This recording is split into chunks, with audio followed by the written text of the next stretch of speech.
দেখতে দেখতে একদিন শুনবেন আপনাদের এই পরিচিত আনিসুর রহমান আশরাফি, যে আপনাদের গ্রামে আসতো, বয়ান করত, হঠাৎ একদিন শুনবেন সেও নাই, সেও হারিয়ে গেছে অন্ধকার। এটাই বাস্তবতা, এটাই চির সত্য। এতটা চির বাস্তবতায় আমরা ভুলে যাই কেমনে। ভাই, যুবক ভাই, নামাজ না পড়ে কেমনে থাকো? মুসলমানের বাচ্চা তুমি, তুমি হিন্দুর সন্তান না, তুমি ইহুদির বাচ্চা না, তুমি খ্রিস্টানের বাচ্চা। কেমনে নামাজ না পড়ে, কি দেখতে দেখতে, কি করতে করতে জীবনটা, দিনটা, রাতটা শেষ করে দিলাম। আহারে আফসুস, আমার বড় আফসুস লাগে। একটা সুস্থ সবল 16 বছরের, 14 বছরের, 18 বছরের ছেলে মেয়ে কি কারণে, কি বুঝে একটা সেজদা দেয় না, এক ওয়াক্ত নামাজ পড়ে না? আরে বোকা রে, তুই কেমনে এত বোকা হইল? কি কারণ থাকতে পারে? কি অতিরিক্তটা তুমি পেয়ে গেলা? কি এমন সুখ পাইলা, কি এমন স্বাদ পাইলা, কি এমন আনন্দ আর মজা পাইলা যেটা আমরা কেউ পাইলাম না? যে মজার, যে সুখের জন্য তুমি তোমার আল্লাহকে ভুলে গেলা, একটা সেজদা দিলা না, এক ওয়াক্ত নামাজ পড়লা না। আরে জানোয়ার, তুই কেমনে ঘুমাইবি? জানোয়ার, এই হাইওয়ান, কেমনে ঘুমাইবি? আরে নাফরমান, কেমনে ঘুমাইবি? তোরে যদি ঘুমের মধ্যে ফেরেশতা লাথি মারে, তোরে যদি ঘুমের মধ্যে ফেরেশতা মাথা তুলে আসার মারে, ছি ছি ছি, 2টা বছর এক পবিত্র মায়ের, মুসলমান মায়ের দুধ পান করছে যেই মানুষটা, যেই ছেলেটা, মেয়েটা, সে আল্লাহকে চিনে না কেমন? মায়ের পবিত্র দুধ তো আল্লাহরই দেওয়া, মায়ের বুকের স্তনের দুধ তো আল্লাহর দেওয়া। সন্তান প্রসবের 1 মিনিট আগেও যেই বুকে দুধ ছিল না, আবার দুধ ছাড়ানোর নির্ধারিত সময় পরে আবার যেখানে থাকে না, শুধুই কেবল এর চাইতে জ্বলন্ত নমুনা আর কি হইতে পারে? কথা বলেন না কেন? যে এটা যে আল্লাহ দিছে, এর চাইতে জ্বলন্ত নমুনা আর কিছু হইতে পারে? যে গতকালকেও ছিল না, আজকে সন্তান প্রসব হইল, আজকে দুধ বাসলো মায়ের বুকে, আবার দুধ ছাড়ানোর 2 বছর শেষ, আবার সেই দুধ বুকের হাকে হারিয়ে গেল, মায়ের স্তনের দুধ। তাহলে এটা যে সরাসরি ভিন্ন কেউ দিচ্ছে, এটা কি বোঝা যায় না?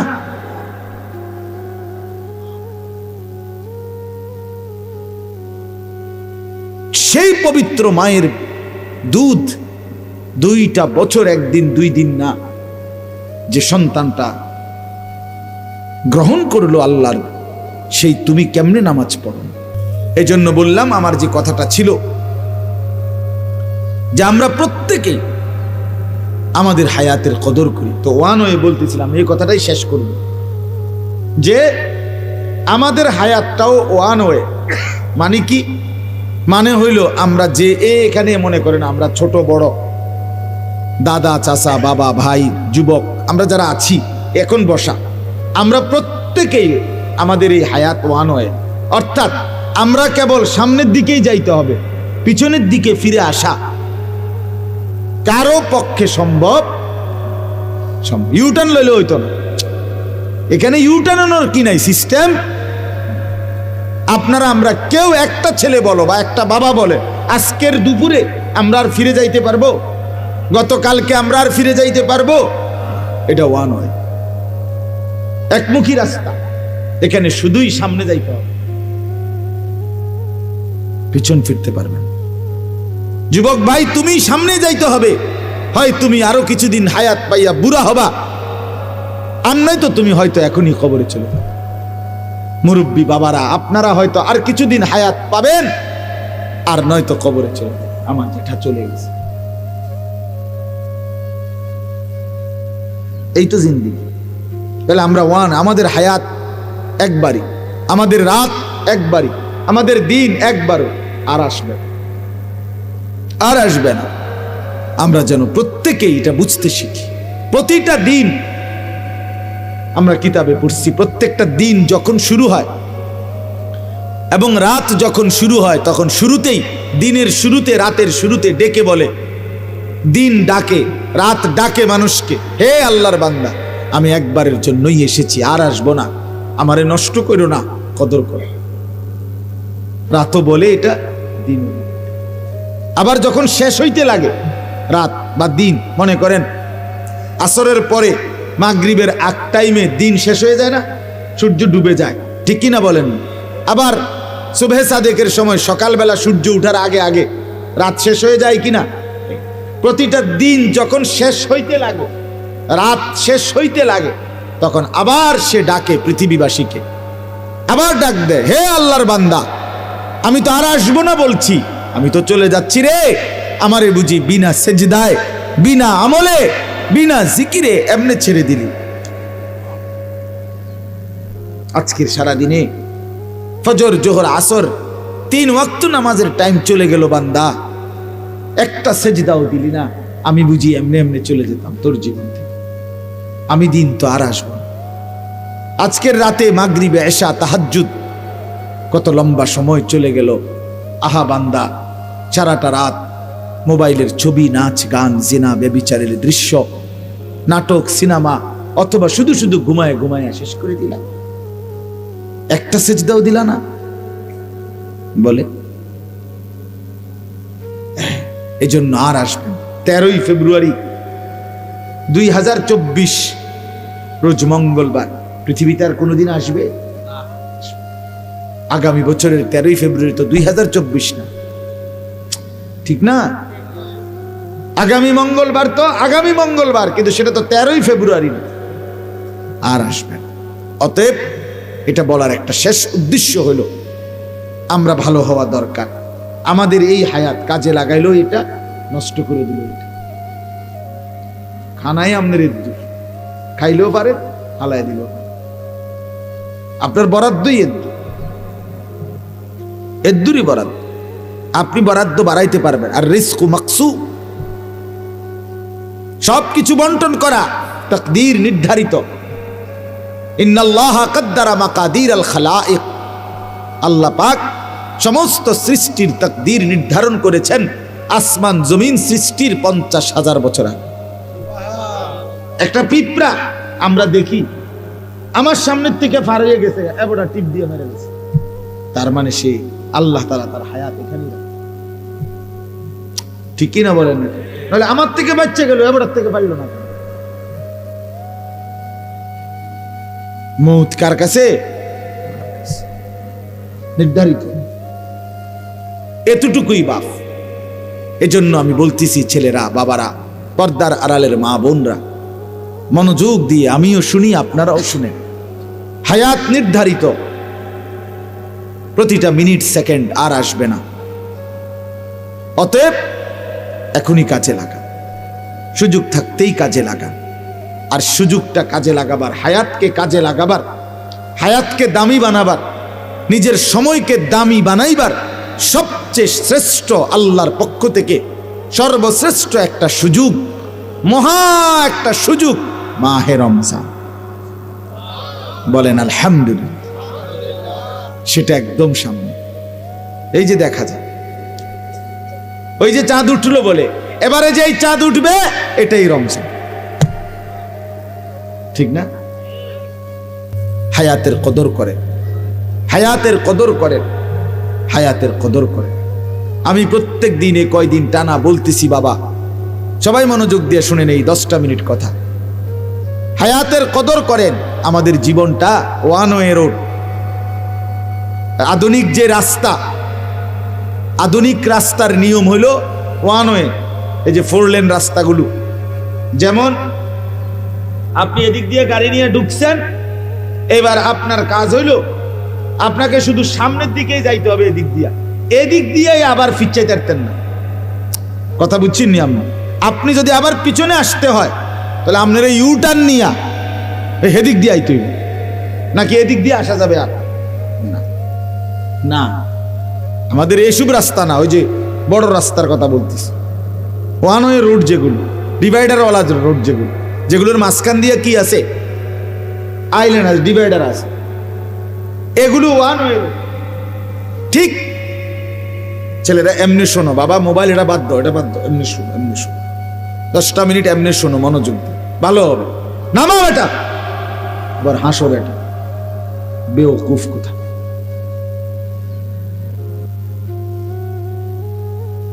নামাও, এমনি শোনো বেটা। জি বলতেছি, আমাদের এই হায়াত মোবাইল হাতে ধরে রাখলে শোনা হয় না, বুঝাও হয় না কিচ্ছু। এ গোড়ার কাশিটা লই এই ব্যস্ত, এ আকাম লই এই ব্যস্ত, জিন্দিগিটাই মোবাইল। আসো মোবাইলের দিকে চাইয়া, কান দেও মোবাইলের দিকে, ঠ্যাঙ্গালগি দেও মোবাইলের দিকে চাই, চুলের নিজে নিজে লারে টানে ফিচ্চায় আউগায়, হ্যাঁ তার সিরা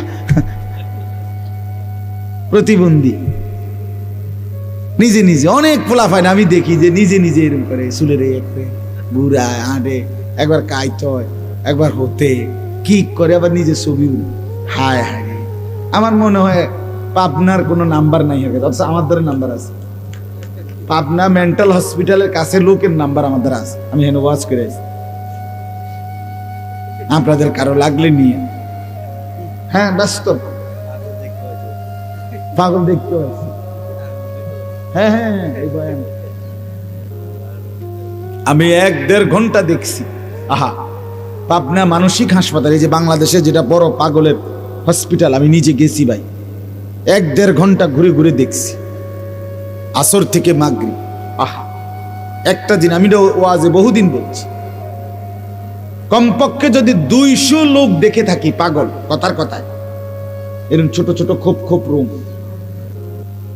গ্রিল সহ জালি দেওয়া, ভিতরে ঢুকতে দেয় না, ওদের কাছে ঢুকতে দেয় না, ওই জানালার মধ্যে কথা কম যায় আর কি, তাও সবাইরে ঢুকতে দেয় না, অনুমতি নিয়ে যাইতে হয় বিশেষ। তো যাই হোক, আমি যদি 200 পাগল দেখে থাকি, বিশ্বাস করেন কসম, সর্বোচ্চ 2 জন হবে বুড়া মানুষ, আর 198 জন হবে যুবক ছেলে। বিশ্বাস কর, সব ইয়াং ফলাফল। আমার চোখে দেখা, আমি নিজ চোখে দেখছি। হ্যাঁ, পাগল বানাই দিছি। আমি জিজ্ঞাসা করছি, যুবক নাম কি তোমার? বলছে রবীন্দ্রনাথ ঠাকুর। তার নাম রবীন্দ্রনাথ ঠাকুর, তাহলে তো বুঝাই গেল সে কি। বলেন, হাসির বিষয় মনে করেন? আল্লাহ তাআলা যদি আমাদের এই ব্রেন মাথা সুস্থ না রাখে,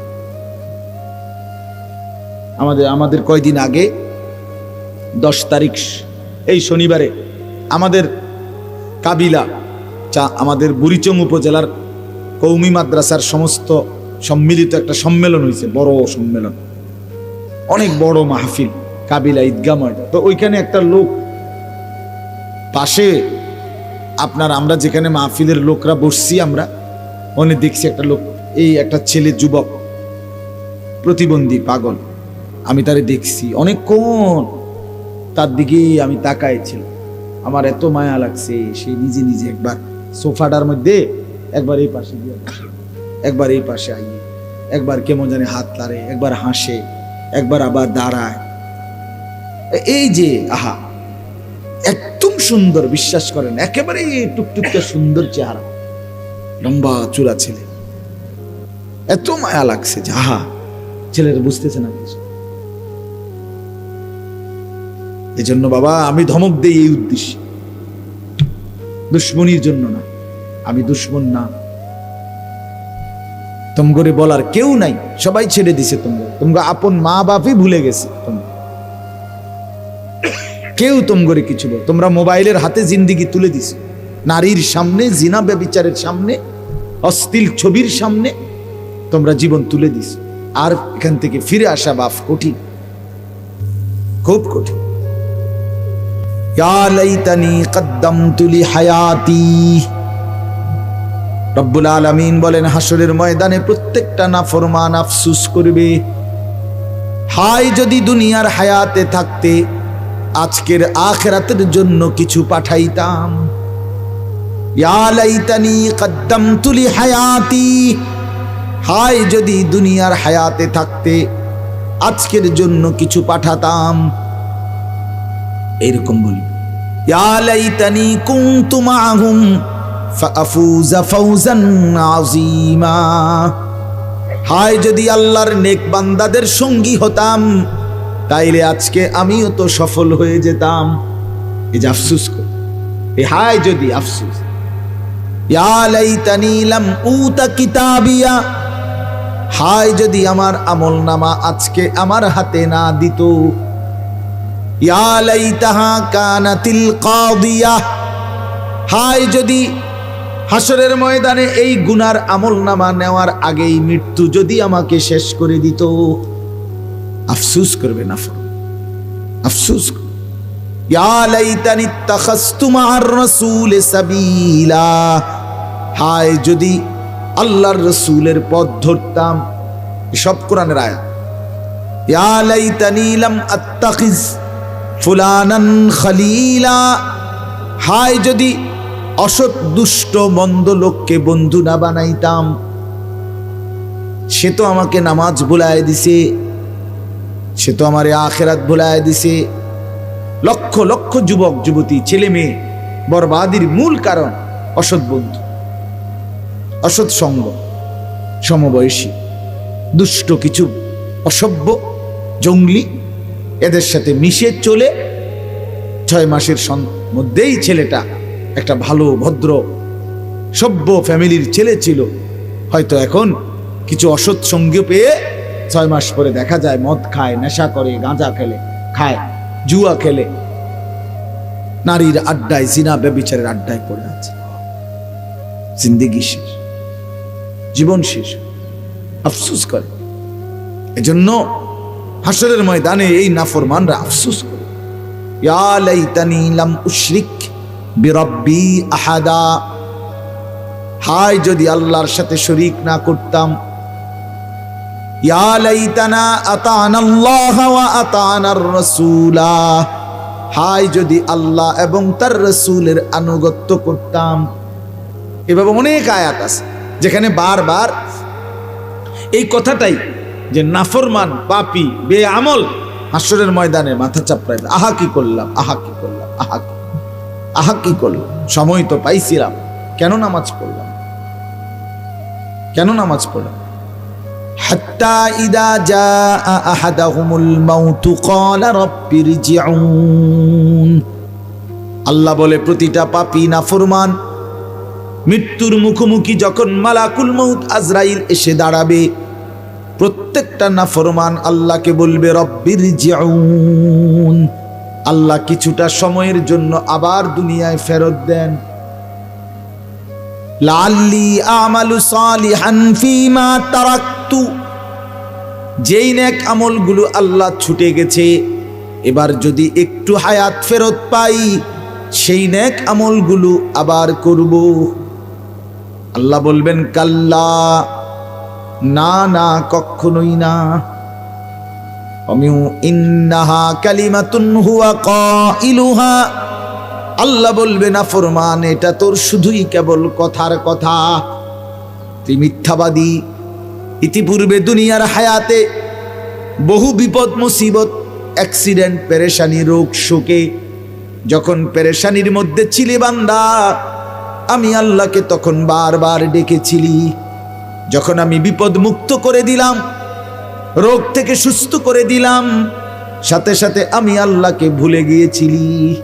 আমি জানি আমি ওয়ারাইহিম বারযাখুন ইলা ইয়াউমি ইউবাসুন, আল্লাহ বলে অতএব নাফরমান আজকে আর পিছন দিকে দুনিয়ায় না, বরং সামনের দিকে হাসরের ময়দানে পৌঁছানো পর্যন্ত কবরের জিন্দেগিতেই পড়ে থাক। যা পড়ে থাক। হ্যাঁ, চিরবাস্তবতা মৃত্যু, যেটাকে অস্বীকার করার, না বুঝার, আড়াল করার কোনো সুযোগ নাই, কোনো সুযোগ নাই, কোনো সুযোগ নেই। আমি অনুরোধ করছি, কোনো সুযোগ নেই। আপনি যদি বোঝেন তাইলেও মরে যাবেন। আপনি যদি না বুঝেন তাইলেও মরে যাবেন। আপনি যদি হাসতে থাকেন তাইলেও মরে যাবেন। আপনি যদি কাঁদতে থাকেন তাইলেও মরে যাবেন।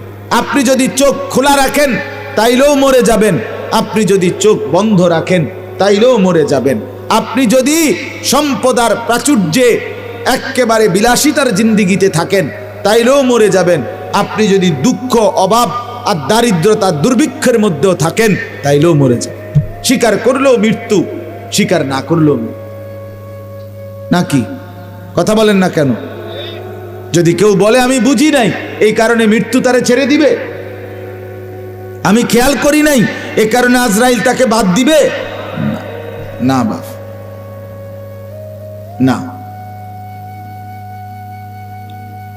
আমি তো ওই গাড়ি চালাই, যে গাড়িতে ব্যবহার করি, প্রায় কোনো সময় যদি পুলিশ গাড়ি ধরে তো কোনো মামলার কথা কয়, আমি বলি স্যার আমি তো জানি না। তো না হুজুর আপনি জানেন না, এটা তো আমাদের বিষয়। কথা বুঝছেন না? এটা তো আমাদের বিষয় না, আপনি জানেন না কেন? এটা কার বিষয়? এই তাহলে মালাকুল মউত আজরাইল, মৃত্যু আমাদেরকে থামাই দিবে। আজকে সকালবেলা ভোর 6টায় ফজরের জামাতের ওয়াক্তে আমার আপন জ্যাঠা ইন্তেকাল করছে। আমার আপন জ্যাঠা ইন্তেকাল করছে। আমি যখন ফজরের নামাজের সালাম ফিরাইছি মসজিদে, এই তখনই শুনছি, এর একটু পরেই আমার কাছে খবর আসছে। আমি আমাদের গ্রামের বাড়ি লাকসাম নাঙ্গলকোট, সেখানে গেছি জোহরের নামাজের আগে 2:30টার দিকে। আমি জানাজা পড়াইছি জ্যাঠার, মাটি দিয়ে দোয়া করে তারপরে আসছি। তো আমি একটা কথা বলতে চাচ্ছিলাম, তখন জ্যাঠার লাশ অনেকক্ষণ দেখলাম আমাদের কবরস্থানে, জ্যাঠার লাশ কবর দেখলাম দাঁড়ায় দাঁড়ায়। তো আমার সাথে আমার ছোট ভাই, তারে বললাম মাসুদ, আমার ছোট ভাইয়ের, দেখ এই মাটি, একটু মাটি তার থেকে আমার জ্যাঠার শরীর বানানোর জন্য দিছিল, আজকে সেই মাটি, ওই মাটিটাকে ফেরত নিয়ে নিল। ফেরত নিয়ে নিল না? কথা বোঝেন? আল্লাহ তাআলা যেন বলছিল মাটিকে যে আমাকে একটু মাটি দাও, আমি আনিস নামে আমার এই বান্দাকে বানাবো। আল্লাহ তাআলা যেন বলছে ঠিক আছে মাওলা, নেন, আমার মাটি আবার আমাকে ফেরত দিয়ে। তো ঠিকই এই কবরে রাখলে কিছুদিন পরে তো মাটিই হয়ে যাবে, তার মানে মাটি তার নিজের মাটি নিয়ে নিল। এই জন্য বাপ, আজ আমি এটা খুব বুঝলাম যে মাটি তার 1 ইঞ্চি মাটি ছেড়ে দেয় না। এই পৃথিবীর সমস্ত মানুষের জন্য যে মাটিগুলো সে দিছে, সেই মাটিগুলো সে সময়ের ব্যবধানে পর্যায়ক্রমে আবার নিয়ে নিচ্ছে, আবার নিয়ে নিচ্ছে। আমার ছোট ভাই আমারে বলতেছে, আমাদের যে কবরস্থানটা, এইখানে আমার দাদার কবর, এর সাথে আমার দাদির কবর, আমার বাপ চাচারা 3জন এই পর্যন্ত ইন্তেকাল করছে। আমার 3 নাম্বার চাচার কবর, এরপরে আমার আব্বা, এরপরে আমার বাবার কবর, আর দাদা দাদির পায়ের কাছে আজকে জ্যাঠার কবর দিল। তা আমার ছোট ভাই কানতে কানতে কইতেছে, কহ ভাইয়া দেখেন ভাই, দাদা দাদি মানে মা বাপ, এরা তাদের সন্তানদেরকে আবার মাটির নিচে কোলের কাছে নিয়ে গেল। মাটির উপরেও তো কোলের কাছেই ছিল একদিন, আজ আবার মাটির নিচে তাদেরই কোলের আশেপাশে কি নিজ সন্তানদেরকে আগলায় নিল। গত বৃহস্পতিবার রাতে 1টা-1:30 বাজে, 1:30টার পর আমি আমার দেশেই আমার মাহফিল ছিল। জ্যাঠা অসুস্থ ছিলেন, বিছানায় শয্যাশায়ী আজকে 3-4 মাস। আমি দেখছি রাত্রে 1:30-2টায় জ্যাঠা কথা বলছে, 2-1টা শব্দ কইছে। জ্যাঠারে হাদিয়া দিছি, জিগাইছে কয় টাকা দিছ, কইছি, দোয়া করছে, আমি ফুঁটু দিছি, দোয়া করছি। আজকে গিয়ে দেখি তাকায় রইলাম, আমার সেই জলজ্জান্ত জ্যাঠা যে হাত নাড়তো, কথা বলতো, চোখ খুলতো, সে একদম স্তব্ধ হয়ে গেছে। কি আশ্চর্য বিষয়! আরে বাপ, যুবক ভাই, এটা বুঝতে শেখো দোস্ত। আমি দেরি করব না। রাত গভীরে এই ঠান্ডা কুয়াশার মধ্যে আমরা একটু ইনসাফের সাথে ভাব, একেবারে জলজ্জান্ত একটা মানুষ যে হাসতো, কথা বলতো, চলতো, ফিরতো, কি ব্যস্ততা ছিল তার, কিছুটা ছুটি ছিল চার।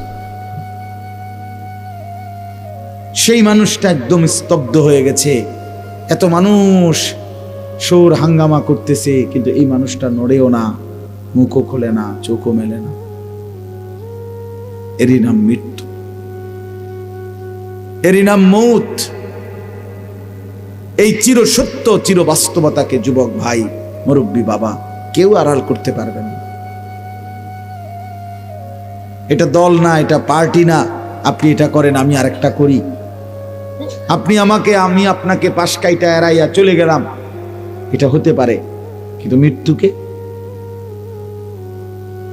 কথা বলেন। কুল ইন্নাল মাউতাল্লাযী তাফিররুনা মিনহু ফাইন্নাহু মুলাকীকুম। রব্বুল আলামিন বলে, বন্ধু আপনি বলে দেন, মৃত্যু থেকে বান্দা যেখানেই পলায়ন করো না কেন, মৃত্যু নিজেই তোমাদের সাথে এসে মোলাকাত করবে, সে নিজেই দেখা করবে। আইনামা তাকুনু ইউদরিকুমুল মাউতু ওয়ালাউ কুনতুম ফি বুরুজিম মুশাইয়াদা। রব্বুল আলামিন বলেন, বান্দা যেখানেই তুমি থাকো না কেন, এমন সুউচ্চ দালান, যেই দালানের ভেতরে ঢুকবার মতো একটা মশা মাছি কিংবা পিঁপড়ারও কোনো সুযোগ নাই, একদম নিশ্ছিদ্র সুউচ্চ দেওয়ালের ভিতরেও যদি আশ্রয় নাও, আল্লাহ বলেন মৃত্যু সেখানেই তোমার কাছে পৌঁছে যাবে। যাবে কিনা? মা তাসবিকু মিন উম্মাতিন আজালাহা ওয়া মা ইস্তাখিরুন। আল্লাহ বলেন কোন জাতি, কোন সম্প্রদায় তার মৃত্যুর সময় 1 মিনিট আগাইতেও পারবে না, পিছাইতেও পারবে না, কোনোভাবেই। কত আয়াত যে আছে, কতভাবে যে আল্লাহ এটা বলছে, কতভাবে বলছে। এরে বান্দা থাকবি না, রে বান্দা থাকবি না। তোর বাপ ছিল না, তোর দাদা ছিল না, তোর বংশের কতজন ছিল না, তুইও থাক।